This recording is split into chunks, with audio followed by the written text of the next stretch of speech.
बिस्मिल्लाहिर्रहमानिर्रहीम। अस्सलामुअलैकुम। आप देख रहे हैं 1 बाय 1 न्यूज़ HD।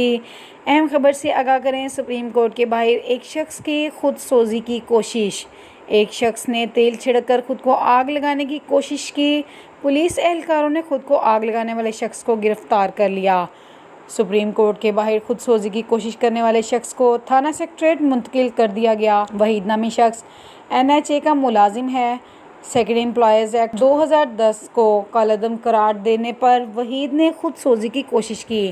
वहीद ने महकमे की जानिब से नौकरी से निकाले जाने पर खुद को आग लगाने की कोशिश की। वहीद से माचिस, पेट्रोल की बोतल और मोटरसाइकिल कब्जे में ले लिया गया। इसके हमरा इसकी 2 बेटियां भी थीं। मज़ीद खबरों से बाखबर रहने के लिए हमारे चैनल को शेयर करें, लाइक करें और सब्सक्राइब करें ताकि आने वाली हर नई वीडियो आपको मौसूल हो सके। तो देखना ना भूलिएगा हमारा अपना चैनल 1 बाय 1 न्यूज़ HD।